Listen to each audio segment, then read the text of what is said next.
Hello friends ఎలా ఉన్నారు? మీ అందరికీ తెలుసు మనము వ్యవసాయానికి సంబంధించిన అన్ని అంశాలను మన ఛానల్ ద్వారా అందిస్తున్నాము. అలాంటిది ఇవాళ మనము మొక్కజొన్న గురించి తెలుసుకునే ప్రయత్నం చేద్దాము. మన భారతదేశంలోను మరియు మన ఆంధ్రప్రదేశ్‌లోను మరీ ముఖ్యంగా మొక్కజొన్నను అత్యధికంగా పండిస్తున్నారు. మొక్కజొన్న పంట గనుక చూస్తే మనము ఈ వీడియోలో ఎటువంటి నేలలు మొక్కజొన్న పంటకి ఉపయోగకరంగా ఉంటాయి, అలానే విత్తుకునే సమయము, అలాగే విత్తనాలు ఏమేమి ఉంటాయి అనేది మనం తెలుసుకునే ప్రయత్నం చేద్దాము.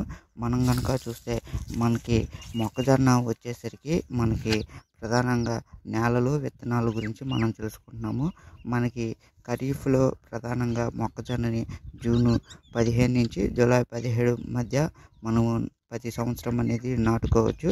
అలానే మనము ఎకరాకు సాధారణ రకం మొక్కజొన్న అయితే మనము ఎకరాకి వచ్చేసరికి 7 కిలోలు విత్తనాలు అనేది అవసరమవుతాయి. పాప్కార్న్ అలానే మాదిరి రకాలైతే 4 నుంచి 5 కిలోల మొక్కజొన్న విత్తనాలు అనేది మనకి ప్రధానంగా అవసరమవుతాయి అనేది జరుగుతుంది. నేలలు మనకి మొక్కజొన్న పండించడానికి ప్రధానంగా మనకి ఎటువంటి నేలలు అనేది అవసరం అనే దాని గురించి మనం ముందుగానే అవగాహన అనేది ఉండాలి.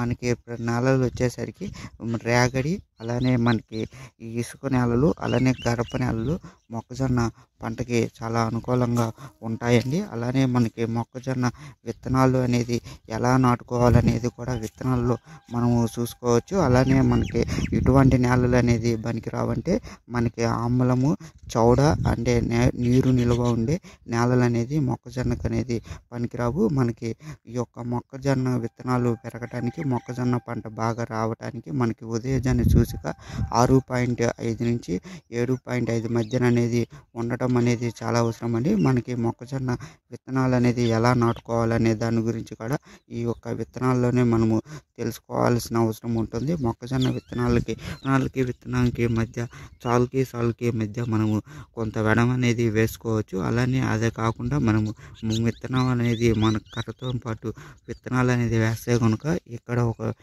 విత్తనం అనేది వేస్తే అలానే మరొక విత్తనము వేస్తామండి. ఇది విత్తనం అనేది మీకు కనిపిస్తుంది. అలానే ఇక్కడ అలానే విత్తనము మనం పుల్లతో వేసే అన్నీ కూడా ఇలా వేస్తాం. అలానే అలా కాకుండా ఇప్పుడు ట్రాక్టర్తో కూడా మనకి విత్తనాలు అనేది వేస్తున్నారు. అలా విత్తనాలు అనేది వేసినవి ఏవైతే ఉంటాయో ఆ విత్తనాలు అనేది మనకి పెరగటానికి, అలానే మొక్కజొన్న అనేది చెట్లు అనేది మనకి రావటానికి మనము తగినంత నీరు అనేది అందించుకోవాల్సిన అవసరం ఉంటుందండి. మనము ఆ తడి అందిస్తేనే మనకి మొక్కజొన్న విత్తనాలు అనేది మొలకెత్తడం అనేది జరుగుతుంది.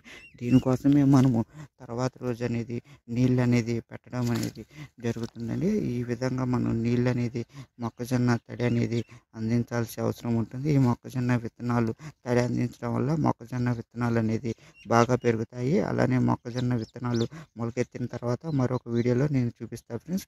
ఇది కనుక మీకు అర్థమైతే మన ఛానల్ లైక్ చేయండి, అలానే సబ్స్క్రైబ్ చేసుకోండి friends. Thank you friends. Thank you for